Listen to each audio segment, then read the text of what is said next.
ನಮಸ್ಕಾರ, first tube ನ ಮತ್ತೊಂದು ವಿಡಿಯೋಗೆ ಸ್ವಾಗತ.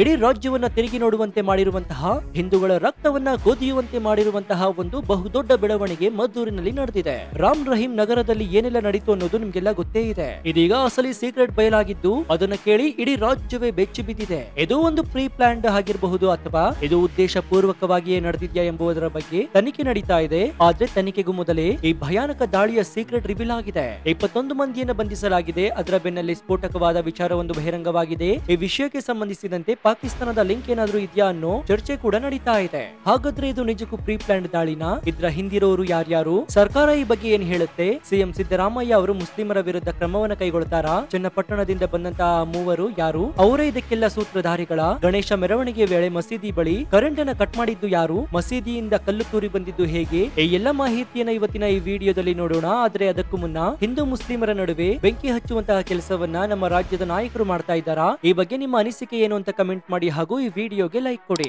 ಇದಷ್ಟೇ ಅಲ್ಲದೆ ಈ ಗಲಭೆಗೆ ಕಾರಣ ಯಾರಾಗಿದ್ರು ಸಹ ಅವರಿಗೆ ಶಿಕ್ಷೆ ಆಗ್ಬೇಕು ಅಂತ ನಿಮ್ಗೆ ಅನ್ಸಿದ್ರೆ ಹೌದು ಅಂತ ಕಮೆಂಟ್ ಮಾಡಿ. ಇದಷ್ಟೇ ಅಲ್ಲದೆ ರಾಜ್ಯದಲ್ಲಿ ಹಿಂದೂಗಳೇ ಟಾರ್ಗೆಟ್ ಆಗ್ತಾ ಇರೋದು ಯಾಕೆ? ಈ ಬಗ್ಗೆ ಎನ್ಐಎ ತನಿಖೆ ನಡೆಯಲಿ ಅಂತ ಆಗ್ರಹಿಸ್ತಾ ಇದ್ದಾರೆ. ಹಾಗಾದ್ರೆ ಈ ಬಗ್ಗೆ ಎನ್ಐಎ ತನಿಖೆ ನಡೀಬೇಕಾ, ಬೇಕಾ ಬೇಡವಾ ಅಂತ ಕಮೆಂಟ್ ಮಾಡಿ.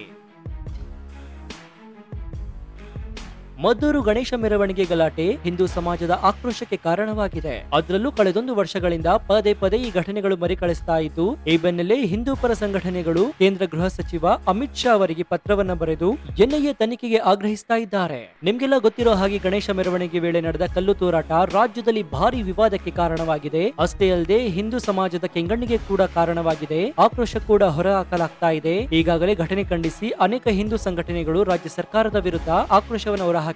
ಈ ನಡುವೆ ಹಿಂದೂ ಮುಖಂಡರು ಕೇಂದ್ರ ಸಚಿವ ಅಮಿತ್ ಶಾ ಅವರಿಗೆ ಪತ್ರ ಬರೆದು ಹಿಂದೂಗಳ ರಕ್ಷಣೆಗೆ ಮನವಿಯನ್ನ ಮಾಡಿದ್ದಾರೆ. ಇನ್ನು ಮದ್ದೂರಿನಲ್ಲಿ ನಡೆದಂತಹ ಗಣೇಶ ವಿಸರ್ಜನೆ ಮೆರವಣಿಗೆ ವೇಳೆ ಕಲ್ಲು ತೂರಾಟ ನಡೆಸಲು ಮತಾಂಧ ಮನಸ್ಥಿತಿಯೇ ಕಾರಣ ಎಂಬುವಂತಹ ವಿಚಾರ ಬೆಳಕಿಗೆ ಬಂದಿದೆ. ಈ ಮೊದಲೇ ಹೇಳಿದಂತೆ ಗಲಭೆ ಕಿಂಗ್ಪಿನ್ ಚನ್ನಪಟ್ಟಣ ಮೂಲದ ಇರ್ಫಾನ್ ಆಗಿದ್ದು ಹಲವು ವರ್ಷಗಳಿಂದ ಮದ್ದೂರಿನಲ್ಲಿ ವಾಸವಾಗಿದ್ದಾನೆ. ಮಸೀದಿ ಮುಂದೆ ಗಣೇಶ ಮೂರ್ತಿ ಮೆರವಣಿಗೆ ಸಹಿಸಲಾರದೆ ಇರ್ಫಾನ್ ನನ್ನ ಸ್ನೇಹಿತ ಜಾಫರ್ ಕಲ್ಲು ತೂರುವಂತೆ ಪ್ರಚೋದಿಸಿದ್ದ ವಿಚಾರ ಮೂಲಗಳಿಂದ ತಿಳಿದು ಬಂದಿದೆ. ಈ ಕೃತ್ಯ ಎಸಗಲು ಮುಸ್ಲಿಂ ಯುವಕರ ಗುಂಪನ್ನ ಕಟ್ಟಿಕೊಂಡು ಇವರು ಗಣೇಶ ವಿಸರ್ಜನೆಯ ಮೆರವಣಿಗೆ ಮಸೀದಿ ದಾಟಿ 50 ಮೀಟರ್ ಮುಂದೆ ಹೋದ ಬಳಿಕ ಏಕಾಏಕಿ ಕಲ್ಲನ್ನ ತೋರಿದ್ದಾರೆ. ಕಲ್ಲುಗಳು ಎಲ್ಲಿಂದ ಬಂದಿದೆ ಅಂತ ತಿಳಿಯಬಾರದು ಅಂತ ಆರೋಪಿ ಸಲ್ಮಾನ್ ಬೀದಿ ದೀಪಗಳನ್ನ ಆಫ್ ಮಾಡಿದ.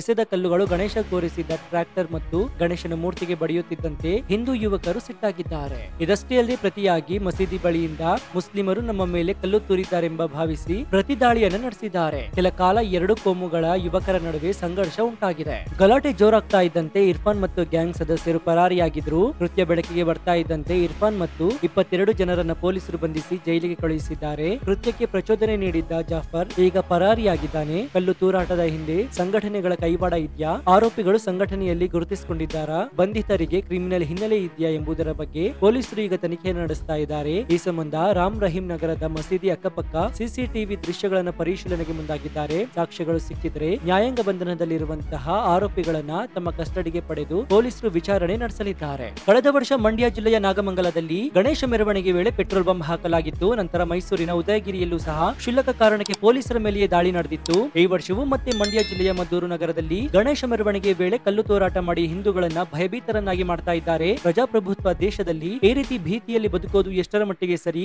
ಈ ರೀತಿಯ ಘಟನೆಗಳ ಹಿಂದೆ ನಿಷೇಧಿತ ಇಸ್ಲಾಂ ಸಂಘಟನೆಗಳ ಗುಂಪಿರುವ ಅನುಮಾನ ಇದೆ. ಈ ಕೂಡಲೇ ಕೇಂದ್ರ ಗೃಹ ಇಲಾಖೆ ಮಧ್ಯಪ್ರವೇಶ ಮಾಡಿ ಎನ್ಐಎ ತನಿಖೆ ಮಾಡಿಸಬೇಕಂತ ಪತ್ರದ ಮೂಲಕ ಕೇಂದ್ರ ಗೃಹ ಸಚಿವ ಅಮಿತ್ ಶಾಗೆ ಮನವಿಯನ್ನ ಮಾಡಿದ್ದಾರೆ. ಹಾಗಾದ್ರೆ ಮದ್ದೂರಿನಲ್ಲಿ ಗಣೇಶ ಮೆರವಣಿಗೆ ವೇಳೆ ನಡೆದಂತಹ ಈ ಗಲಭೆ ನಿಜಕ್ಕೂ ಕೂಡ ಪ್ರೀ ಪ್ಲಾನ್ಡ್ ಆಗಿತ್ತ?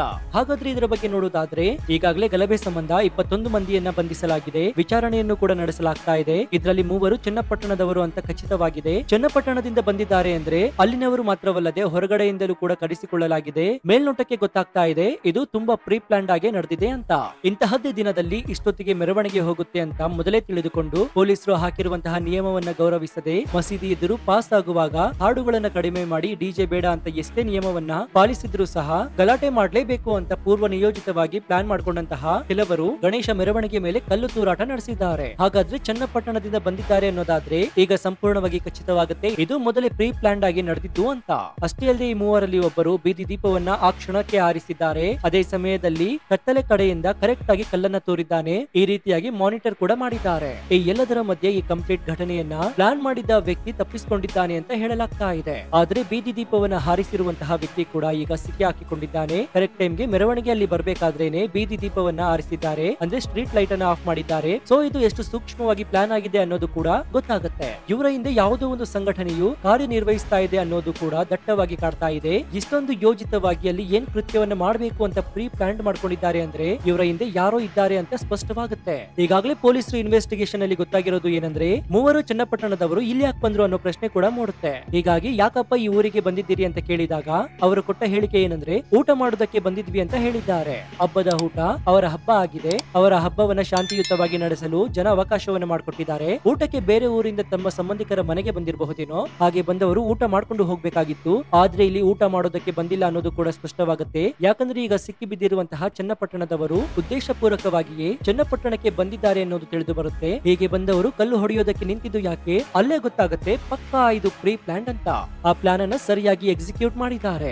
ಏನೋ ಅಲ್ಲಿನ ಸ್ಥಳೀಯರು ಹೇಳೋ ಪ್ರಕಾರ ಹಿಂದೂಗಳು ಅಲ್ಲಿ ವಾಸ ಮಾಡೋದಕ್ಕೂ ಕೂಡ ಸಾಧ್ಯವಾಗ್ತಾ ಇಲ್ವಂತೆ. ಎಲ್ಲೆಂದರಲ್ಲಿ ಪಾನ್ ಪರಕ್ ಹಾಕೋದು, ಹೆಣ್ಣು ಮಕ್ಕಳು ಓಡಾಡೋ ಹಾಗಿಲ್ಲ, ತಮಟೆಯನ್ನು ಹೊಡೆಯೋ ಆಗಿಲ್ಲ, ಮೆರವಣಿಗೆಯನ್ನು ಮಾಡೋ ಹಾಗಿಲ್ಲ, ಹೀಗೆ ಭಯದಲ್ಲಿಯೇ ಜೀವನವನ್ನ ಸಾಗಿಸ್ತಾ ಇದ್ದೀವಿ ಅಂತ ಹೇಳ್ತಾ ಇದ್ದಾರೆ. ಇದೀಗ ಇದಕ್ಕೆಲ್ಲ ಅಸಲಿ ಸೀಕ್ರೆಟ್ ಏನು ಅಂತ ಈಗ ಬಟಾಬೈರಾಗಿದೆ. ಈಗಾಗಲೇ ಚೆಲುವನಾರಾಯಣ ಸ್ವಾಮಿ ಅವರು ಕೂಡ ಒಪ್ಕೊಂಡಿದ್ದಾರೆ. ಮೇಲ್ನೋಟಕ್ಕಂತೂ ನಾನು ಎಲ್ಲಾ ತೆಗೆದುಕೊಂಡಿರುವಂತಹ ಇನ್ಫಾರ್ಮೇಶನ್ ಪ್ರಕಾರ ಇದು ಪ್ರೀ ಪ್ಲಾನ್ ಅಂತ ಸಚಿವ ಕೂಡ ಹೇಳಿದ್ದಾರೆ. ಇದು ಮದ್ದೂರಿನಲ್ಲಿ ನಡೆದ ಒಂದು ಘಟನೆ ಆದ್ರೆ ಇದೇ ಹೊತ್ತಲ್ಲಿ ಬೆಚ್ಚಿ ಬೀಳಿಸುವಂತಹ ಘಟನೆ ಒಂದು ಶಿವಮೊಗ್ಗದಲ್ಲೂ ಕೂಡ ನಡೆದಿದೆ. ಆ ಸುದ್ದಿಯನ್ನ ಕೇಳಿದ್ರೆ ನಿಜಕ್ಕೂ ನೀವು ಶಾಕ್ ಆಗ್ತೀರಾ. ಯಾಕಂದ್ರೆ ಭದ್ರಾವತಿಯಲ್ಲಿ ಪಾಕಿಸ್ತಾನ ಪರವಾಗಿ ಘೋಷಣೆಯನ್ನು ಕೂಗಿದ್ದಾರೆ. ಈದ್ ಮಿಲಾದ್ ಮೆರವಣಿಗೆಯೋ ಅಥವಾ ಇನ್ಯಾವುದೋ ಕಾರ್ಯಕ್ರಮವೋ ಗೊತ್ತಿಲ್ಲ, ಅಲ್ಲಿ ಪಾಕಿಸ್ತಾನದ ಪರವಾಗಿ ಘೋಷಣೆಯನ್ನ ಕೂಗಿದ್ದಾರೆ. ನಿಮ್ಗೆಲ್ಲ ಗೊತ್ತಿರೋ ಹಾಗೆ ಮೊನ್ನೆ ಅಷ್ಟೇ ಸಿಎಂ ಸಿದ್ದರಾಮಯ್ಯ ಅವರು ಮುಸ್ಲಿಂ ಕಾರ್ಯಕ್ರಮದಲ್ಲಿ ಪಾಲ್ಗೊಂಡಿದ್ರು. ಇದಾದ ಬಳಿಕ ಅನ್ಯ ಕೋಮಿಯರಿಗೆ ನಮಗೆ ಯಾರು ಏನು ಮಾಡೋದಕ್ಕೆ ಆಗೋದಿಲ್ಲ ಅನ್ನುವಂತಹ ಅಹಂಕಾರ ಬಂದಿದೆ ಅಂತ ಕಾಣಿಸುತ್ತೆ. ಹೀಗಾಗಿಯೇ ತಮಗಿಚ್ಛೆ ಬಂದಂತೆ ಹಾಡ್ತಾ ಇದ್ದಾರೆ. ಈಗಾಗಲೇ ಪಾಕಿಸ್ತಾನದ ಪರವಾಗಿ ಘೋಷಣೆ ಕೂಗಿರುವವರ ವಿರುದ್ಧ ಎಫ್ಐಆರ್ ದಾಖಲಾಗಿದೆ. ಆದ್ರೆ ಸತ್ಯಾಸತ್ಯತೆ ಏನು, ಒಂದ್ ವೇಳೆ ಶಾಂತಿಯನ್ನ ಕೆಡಿಸೋದಕ್ಕೆ ಯಾರಾದ್ರೂ ಈ ರೀತಿಯಾಗಿ ಎಡಿಟ್ ಮಾಡಿದ್ದಾರಾ, ಈ ಬಗ್ಗೆ ಕೂಡ ಕ್ರಾಸ್ ಚೆಕ್ ಮಾಡ್ತಾ ಇದ್ದಾರೆ. ಈಗಾಗಲೇ ಎಲ್ಲಾ ರೀತಿಯ ಮಾಹಿತಿಯನ್ನು ಪಡೆದಿರುವುದಾಗಿ ಎಸ್ಪಿ ಹೇಳಿದ್ದಾರೆ. ಇದರ ಜೊತೆಗೆ ಕೇಸ್ ಕೂಡ ದಾಖಲಾಗಿದೆ. ಪಾಕಿಸ್ತಾನದ ಪರ ಘೋಷಣೆ ಕೂಗಿದ್ದೇ ಹೌದಾದ್ರೆ ಹಾಗಾದ್ರೆ ಗಣೇಶ ಮೆರವಣಿಗೆ ಸಮಯದಲ್ಲಿ ಜನ ಸೇರ್ತಾರೆ, ಎಲ್ಲಾ ಜಿಲ್ಲೆಗಳಲ್ಲಿ ನಡೆಯುತ್ತೆ. ಗಲಭೆ ಎಬ್ಬಿಸೋದಕ್ಕೆ ಅಂತಾನೆ ಸಂಘಟನೆಗಳು ಬೇರೆ ಬೇರೆ ರೀತಿಯಲ್ಲಿ ಬಲ ತುಂಬಿರ್ಬೇಕು. ಇದೆಲ್ಲ ಪ್ರೀ ಪ್ಲಾನ್ಡ್ ಷಡ್ಯಂತರ ಅಂತ ಗೊತ್ತಾಗತ್ತೆ. ಒಟ್ಟಾರೆಯಾಗಿ ಮದ್ದೂರು ಗಲಭೆ ಪ್ರಕರಣ ಇದೀಗ ದೊಡ್ಡ ಮಟ್ಟದಲ್ಲಿ ಸದ್ದು ಮಾಡ್ತಾ ಇದ್ದು ಪೊಲೀಸರು ತನಿಖೆಯನ್ನ ಚುರುಕುಗೊಳಿಸಿದ್ದಾರೆ. ಈ ಮಾಹಿತಿ ಇಷ್ಟವಾದ್ರೆ ಈ ವಿಡಿಯೋಗೆ ಲೈಕ್ ಕೊಡಿ ಹಾಗೂ ನಿಮ್ಗೆ ಏನ್ ಅನ್ಸುತ್ತೋ ಅಂತ ಕಮೆಂಟ್ ಮಾಡಿ. ಜೊತೆಗೆ ನಮ್ಮ ಚಾನೆಲ್ ನಲ್ಲಿ ಇಂತಹ ಅನೇಕ ಕುತೂಹಲಕಾರಿ ವಿಡಿಯೋಗಳು ಇವೆ, ಅವುಗಳನ್ನು ನೋಡಿ ಪ್ರೋತ್ಸಾಹಿಸಿ. ನೀವಿನ್ನೂ ನಮ್ಮ ಚಾನೆಲ್ ಅನ್ನ ಸಬ್ಸ್ಕ್ರೈಬ್ ಆಗಿಲ್ಲ ಅಂದ್ರೆ ಈ ಕೂಡಲೇ ಸಬ್ಸ್ಕ್ರೈಬ್ ಆಗಿ ಹಾಗೂ ಪಕ್ಕದಲ್ಲಿರುವಂತಹ ಬೆಲ್ ಐಕಾನ್ ಅನ್ನು ಪ್ರೆಸ್ ಮಾಡಿ. ಇದಾಗಿತ್ತು ಈ ಕ್ಷಣದ ವಿಶೇಷ. ನೋಡ್ತಾ ಇರಿ ಫಸ್ಟ್ ಟ್ಯೂಬ್ ಕನ್ನಡ. ಧನ್ಯವಾದ.